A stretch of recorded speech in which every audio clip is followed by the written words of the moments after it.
अस्सलाम वालेकुम जी। एक पिंड पंजाब वाले मित्रों ते वेलियो सज्जनों, सत श्री अकाल। अज तुहाडे नाल फिर मुलाकात, कुछ गल्लां साझियां करांगे। अगे तुहाडे कमेंट्स बड़े अच्छे आए आ कि हफ्ते च एक कोई इंटरव्यू होना चाहिए। भाई नासर किसानी ने कहा तो अज फिर तुहाडे नाल जी कुछ गल्लां साझियां करांगे। कुछ गल्लां तुहानूं नसीहतां दी गल करूँगा, कुछ शुक्ल मेले वाली गल विच होणगी। पहला वाक़या जी यह तुहानूं सुणाउणा जी, अच्छा वाक़या नसीहत का। भी एक पहले जिहड़े बादशाह सी ना, उन्हां दे फैसले कोई ज़्यादातर तलवार ते ही हुंदे सी। उन्होंने अपने वजीरां मुशीरां नूं कहना भी आह सवाल आ तैनूं, जे अगर तू ना जवाब दित्ता तो तेरी धौण ला देनी आ। इदां एक वाक़या, एक बादशाह ने अपने वजीर नूं कहा भी गल सुण ला, भी मैं तैनूं 3 सवाल पाउण लग्या वां, अगर तू तिन्हां दे जवाब ना दित्ते ना तो तेरी मैं धौण ला देनी आ। उन्होंने 8 दिन का टाइम दे दित्ता। वो निकलिया बेचारा जी, फिरन तुरन सवाल का जवाब पुछण लग्या होया। सवाल है कि सी यह बादशाह ने कहा भी, बादशाह ने आख्या सच की आ। दूआ सवाल उन्हें कहा झूठ किहड़ी शै वा। ते तीआ सवाल उन्हें कहा भी मिठी चीज़ की आ। उन्हें अपने कोलों जवाब दिता भी बादशाह सच सच वा, झूठ झूठ आ, ते मिठी शायद शहद आ, गुड़ वा। उन्हें कहा नहीं। उन्हें कहा जवाब लैके आया सही जवाब। तुर पिया निकल,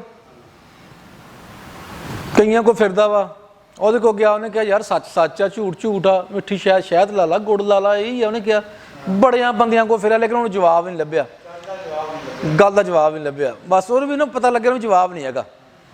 फिरदा फिरदा चला गया, अल्लाह वाला बैठा सी कोई साईं लोग दरवेश आदमी, ਉਹਦੇ को चल गया। उधरों दिन भी एक पिया, कल नूं बादशाह दे पेशी सी, ना जवाब हुंदा ते धौण लथनी सी।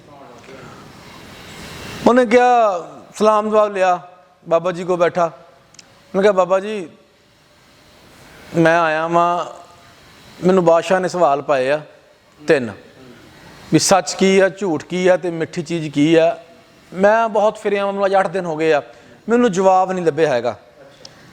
तो फिरदा फिरदा मैं तुहाडे कोल आया, तो मैनूं इस 3 सवालों का जवाब चाहिए। अगर जवाब ना मिलिया ना तो मेरी बादशाह ने धौण ला देनी है। उन्हें कहा बच्चा टेंशन ना लै, इसदा जवाब है। सवाल पा। उन्हें कहा जी सच की आ। उन्हें कहा बेटा सच पता की आ, सच वा मौत।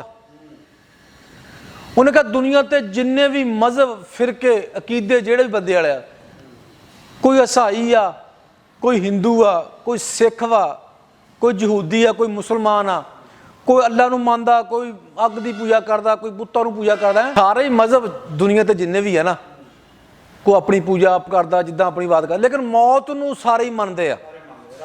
हाँ भी रब को सारे ने जाना, मर के ही जाना है जहान तो। उन्हें कहा मौत सच वा। उन्हें कहा जी ठीक हो गया। उन्हें कहा झूठ की आ। उन्हें कहा पुत झूठ है जिंदगी। उन्हें कहा है। उन्हें कहा जिंदगी तां झूठ है कि बंदा 1000 साल भी जी लेवे, 2000 साल भी दुनिया ते रह लेवे, अखीर मरना वा। जो मरना है झूठ आ, जो हमेशा रहना नहीं थे, जिंदगी झूठ आ। उन्हें कहा 2 सवाल हो गए। उन्हें कहा बाबा तीसरा सवाल रह गया। उन्हें कहा मिठी चीज़ की है। उन्हें कहा इसका जवाब मैं नहीं देना। उन्हें कहा बाबा जी तो फिर धौण लथनी है जो। उन्हें कहा तेरी गल का जवाब है मेरे को, लेकिन मेरी एक शर्त वा। उन्हें कहा की। उन्हें कहा सामने मेरा कुत्ता बनिया ना, जिहड़ा ਉਹਦੇ ਮੂਹਰੇ प्याला नहीं कुंडी पानी वाली, ਉਹ 'ਚ ਉਹਦਾ पानी पिया, तू पानी पी। बाबा जी मैं इंसान वां, वो कुत्ते वाले कुंडे 'ਚ पानी मैं किद्दां पीवां। उन्हें कहा फिर मैं जवाब नहीं देना। उन्हें सोचा, उन्हें कहा गल सुन लो, इत्थे किहड़ा कोई देखदा यार, पी लैने, उत्थे धौण लथनी है कल नूं। उठिया, चक्या उन्हें प्याला, जनाबे वाला मूँह लाउण लगा, बस कर बच्चा बस कर। उन्हें कहा लै तेरे सवाल का जवाब यही आ, हुण तेरी कल लथनी है धौण, तू अपनी ना धौण के डर तो कुत्ते वाले प्याले 'च पानी पीन लग गया। उदां तैनूं दिंदा ना जिन्ना मर्जी भी रुपया सी, तू पीना सी। उन्हें कहा मिठी अपनी जान है। ये देखो हर बंदे नूं देखना, जो बंदे तो कोई भी टाइम होंदा ना, बंदे नूं मिठी अपनी जान हुंदी आ। वो जिवें एक मिसाल नहीं सियाणे दिंदे हुंदे, एक बूढ़ी सी, वो अपनी धी नाल बड़ा प्यार करदी सी। हर वारी उन्हें कहना नहीं नसरीन तेरी मौत मैनू आ जाए, है नहीं मेरी धी। उन्होंने चढ़ गया बुखार कुड़ी नूं, वो जो चढ़िया ना बुखार कुड़ी नूं, उन्हें कहना पुत घुटना तेरी मौत मैनू पुत आ जाए, तेरी मौत। वो रात को किते झोटा खुल गया उन्होंने, वो खल वाला भांडा हुंदा जी, खल पैंदे आ, वो खल खाण लग्या, वो सिर च अड़ गया। वो पई सी मावां धियां, ਉਹ ਆ ਕੇ ਨਾ ਬੁੜੀ ਦੇ ਪੈਂਦਾ ਹੀ ਖੜ ਗਿਆ ਝੋਟਾ, ਸਿਰ ਤੇ ਉਹਦੇ ਖਾਲਾ ਭਾਂਡਾ ਸੀ। ਬੁੜੀ ਦੀ ਖੁੱਲੀ ਜਦੋਂ ਅੱਖ, ਉਹਨੇ ਕਿਹਾ ਕੁੜੀ ਬਿਮਾਰ ਆ, ਮੌਤ ਦਾ ਫਰਿਸ਼ਤਾ ਆ ਗਿਆ। ਕਹਿੰਦੀ ਨਸਰੀਨ ਦਾ ਮੰਜਾ ਨਾਲ ਦਾ ਵਾ, ਨਸਰੀਨ ਦਾ ਮੰਜਾ ਨਾਲ ਦਾ ਵਾ। ਇਸ ਗੱਲ ਆ ਵੀ ਜ਼ਿੰਦਗੀ ਜਿਹੜੀ ਆ ਬੰਦੇ ਨੂੰ ਆਪਣੀ ਪਿਆਰੀ ਆ, ਬਾਕੀ ਇਹ ਗੱਲਾਂ ਹੀ ਹੁੰਦੀਆਂ ਵੀ ਮੈਂ ਜਿਹਾ। ਬਾਕੀ ਇਹ ਇੱਕ ਵਾਕਿਆ ਹੋਰ ਸ਼ੁਕਰ ਵਾਲਾ ਤੁਹਾਨੂੰ ਸੁਣਾਣੇ ਥੋੜਾ ਜਿਹਾ। ਸਾਡੇ ਨਾ ਪਾਕਿਸਤਾਨ 'ਚ ਤਕਰੀਬਨ ਇਹ ਰਵਾਇਤ ਆ, ਮਿਸਾਲ ਆ, ਖਾਸ ਤੌਰ ਪੰਜਾਬ 'ਚ, ਲਹਿੰਦੇ ਪੰਜਾਬ 'ਚ, ਵੀ ਜਿਹਨੇ ਲਾਹੌਰ ਨਹੀਂ ਦੇਖਿਆ ਉਹ ਜੰਮਿਆ ਨਹੀਂ ਹੈ।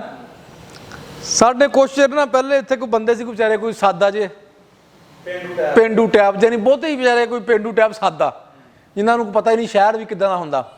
ਉਹਨਾਂ ਨੇ ਕਿਹਾ ਰੋਜ਼ ਸੁਣਨੀਆਂ ਗੱਲਾਂ, ਯਾਰ ਬੰਦੇ ਗੱਲਾਂ ਕਰਦੇ ਆ ਲਾਹੌਰ ਨਹੀਂ ਦੇਖਿਆ, ਜੰਮਿਆ ਹੀ ਨਹੀਂ। ਉਹ ਆਪਸ ਵਿੱਚ ਸਲਾਹ ਕਰਦੇ ਆ ਵੀ ਗੱਲ ਸੁਣ ਯਾਰ, ਆਪਾਂ ਨਾ ਜੰਮਣ ਚਲੀਏ, ਆਪਾਂ ਜੰਮੇ ਨਹੀਂ ਅਜੇ। ਹਾਂ, ਉਹ ਕਹਿੰਦਾ ਵੀ ਗੱਲ ਸੁਣ, ਪਹਿਲੇ ਦੇਖਿਆ ਹੁੰਦਾ ਮੈਂ, ਫਿਰ ਤੂੰ ਦੇਖਿਆ ਹੀ। ਉਹਨੇ ਕਿਹਾ ਠੀਕ ਹੈ ਵੀ ਤੂੰ ਚੱਲ ਜਾ। ਉਹਨੇ ਭਾਜੀ ਨਾਲ ਦਿਆਂ ਨੂੰ ਦੱਸਿਆ, ਕਹਿੰਦਾ ਮੈਂ ਕੱਲ੍ਹ ਨੂੰ ਜਾਣਾ ਜੰਮਣ। ਕਹਿੰਦੇ ਬਾਈ ਜੰਮਿਆ ਜਾ।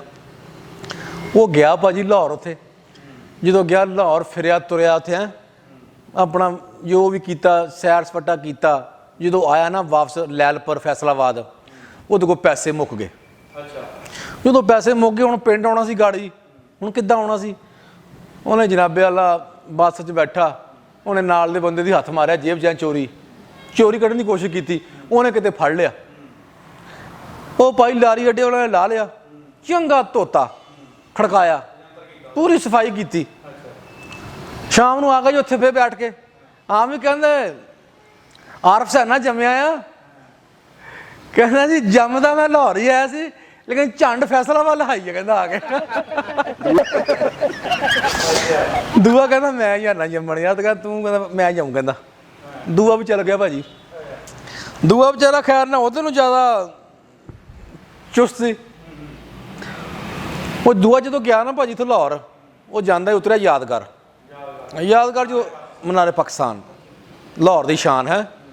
ਜਦੋਂ ਉਤਰਿਆ ਨਾ, ਉੱਥੇ ਕਿਤੇ ਟੂਟੀ ਲੱਗੀ ਸੀ ਪਾਣੀ ਵਾਲੀ।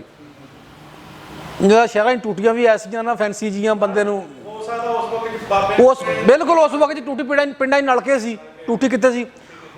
ਉਹਨੇ ਟੂਟੀ ਜਦੋਂ ਚਲਾਈ ਨਾ, ਆਪਣਾ ਹੱਥ ਮੂੰਹ ਧੋਤਾ, ਪਾਣੀ ਪੀਤਾ, ਹੈਰਾਨ। ਉਹਨੇ ਕਿਹਾ ਦੀਵਾਰ 'ਚੋਂ ਪਾਣੀ ਆਉਣ ਲੱਗਿਆ ਹੋਇਆ ਯਾਰ, ਕੰਨ 'ਚੋਂ ਬਟਨ ਨੱਪ ਕੇ ਪਾਣੀ ਰਸਤਾ ਪਿੰਡ ਨਲਕੇ। ਉਹਨੇ ਕਿਹਾ ਖੂਹਾਂ ਤੋਂ ਪਾਣੀ ਲਿਆਈਦਾ ਵਾ, ਮੁੜ ਕੇ ਉਹ ਟੂਟੀ ਬੰਦ ਨਾ ਹੋਵੇ। ਉਹਨੇ ਕਿਹਾ ਵੀ ਇਹ ਤਾਂ ਮਸਲਾ, ਉਹਨੇ ਚਾਹੀ ਬਥੇਰਾ ਜੋਰ ਲਾਇਆ ਟੂਟੀ ਨਾ ਬੰਦ ਹੋਵੇ। ਉਹਨੇ 4 ਚਫੇਰਾ ਦੇਖਿਆ, ਉਹਨੇ ਉੱਥੋਂ ਹੀ ਨਾਭੇ ਵਾਲਾ ਵਾਪਸੀ ਦੀ ਬੱਸ 'ਚ ਬਹਿ ਗਿਆ, ਡਰ ਗਿਆ। ਉਹਨੇ ਕਿਹਾ ਵੀ ਇਹ ਨਹੀਂ ਬੰਦ ਹੋਣੀ, ਇਹ ਤਾਂ ਕੰਮ ਖਰਾਬ ਆ, ਵੀ ਇਹ ਤਾਂ ਰੁੜ ਜੂਗਾ। ਉਹ ਜਿੱਦਾਂ ਫਟਾਫਟ ਨਾਲ ਵਾਪਸੀ ਦੀ ਬੱਸ 'ਚ ਬਹਿ ਗਿਆ। ਸ਼ਾਮ ਨੂੰ ਘਰੇ ਆ ਗਿਆ ਤੇ ਸਹਿਮਿਆ ਹੋਇਆ। ਉਹ ਕਹਿੰਦੇ ਹਾਂ ਵੀ ਤੂੰ ਵੀ ਜੰਮਿਆ ਆ, ਕਿੱਦਾਂ ਕੀ ਆ। ਉਹ ਕਹਿੰਦਾ ਰੌਲਾ ਨਾ ਪਾਓ, ਕਹਿੰਦਾ ਜਾਂ ਤਾਂ ਰੁੜ ਗਿਆ ਜਾਂ ਫਿਰ ਕਹਿੰਦਾ ਲਾਹੌਰ ਰੋਣ ਵਾਲਾ ਹੋਣਾ ਹੀ ਆ। ਉਹ ਕਹਿੰਦੇ ਹੋਇਆ ਕੀ। ਕਹਿੰਦਾ ਉੱਥੇ ਕੰਧ ਦੀ ਟੂਟੀ ਲੱਗੀ ਸੀ, ਮੈਂ ਉਹ ਪਾਣੀ ਲੱਗਿਆ ਪੀਣ, ਮੈਂ ਚਲਾਤੀ, ਉਹ ਨਹੀਂ ਮੇਰੇ ਕੋਲ ਬੰਦ ਹੋਈ। ਕਹਿੰਦਾ ਲੈ ਹੁਣ ਖਬਰ ਆਉਣ ਵਾਲੀ, ਰੁੜ ਗਿਆ ਹੋਣਾ ਵਾ। ਯਾਨੀ ਇਹੋ ਜਿਹੇ ਵਾਕਿਆਤ ਵੀ ਨਾ ਕੁਛ ਹੈਗੇ ਸੀ। ਭੋਲੇ ਲੋਕ ਸੀ। ਭੋਲਿਆਂ ਦੀ ਗੱਲ ਸੁਣ ਲਾ ਜੀ, ਕਈ ਭੋਲੇ ਵੀ, ਕਈ ਬੰਦੇ ਹੁਸ਼ਿਆਰ ਵੀ ਫਸ ਜਾਂਦੇ ਆ। ਉਹ ਇੱਕ ਬੰਦਾ ਗਿਆ ਨਾ ਮੰਡੀ ਮੱਝ ਲੈਣ, ਉਹਨੇ ਜੇਬ 'ਚ ਪੈਸੇ ਪਾਏ, ਕਹਿੰਦਾ ਮੰਡੀਓਂ ਮੱਝ ਲੈ ਕੇ ਆਵਾਂ। ਅੰਗੇ ਤੇ ਬੈਠਾ ਰਸਤੇ 'ਚ ਬੰਦਾ ਮਿਲਿਆ ਇੱਕ ਮੌਲਵੀ। ਉਹਨੇ ਕਿਹਾ ਨਾਂ ਲੈ ਕੇ ਉਹਦਾ ਕਿਹਾ ਵੀ ਕਿਆ ਨੂੰ ਚੱਲਿਆ। ਕਹਿੰਦਾ ਮੰਡੀ ਮੱਝ ਲੈਣ ਚੱਲਿਆ। ਉਹਨੇ ਕਿਹਾ ਇਨਸ਼ਾਅੱਲਾ ਤਾਲਾ ਕਹਿ ਲਾ। ਲੈ ਕਹਿੰਦਾ ਮੌਲ ਸਾਹਿਬ ਇਨਸ਼ਾਅੱਲਾ ਕਾਹਦੀ ਕਹਿਣੀ ਆ, ਲੱਖ ਰੁਪਈਆ ਜੇਬ 'ਚ। ਕਹਿੰਦਾ ਮੰਡੀ ਗਏ ਮੱਝ ਹੁਣ ਲਿਆਉਣੀ ਆ। ਉਹਨੇ ਕਿਹਾ ਚਲੋ ਠੀਕ ਹੈ ਤੇਰੀ ਮਰਜ਼ੀ। ਇਨਸ਼ਾਅੱਲਾ ਤਾਲਾ ਉਹਨੇ ਕਹਿਣਾ ਮੁਸਲਮਾਨ ਵਾਸਤੇ ਅੱਛਾ ਵਾ ਕਿ ਅੱਲਾ ਦੀ ਰਜ਼ਾ ਉਸ ਕੰਮ 'ਚ ਸ਼ਾਮਲ ਹੋ ਜਾਂਦੀ ਆ। ਉਹ ਲੇਕਿਨ ਉਹਨੇ ਮੰਨੀ ਨਹੀਂ ਪਾਈ ਗੱਲ। ਉਹਨਾਂ ਨੂੰ ਪੈਸੇ 'ਤੇ ਤਾਂ ਬੜਾ ਯਕੀਨ ਸੀ। ਜਦੋਂ ਮੰਡੀ ਗਿਆ, ਉਹਦੀ ਕਿਸੇ ਨੇ ਜੇਬ ਕੱਟ ਲਈ।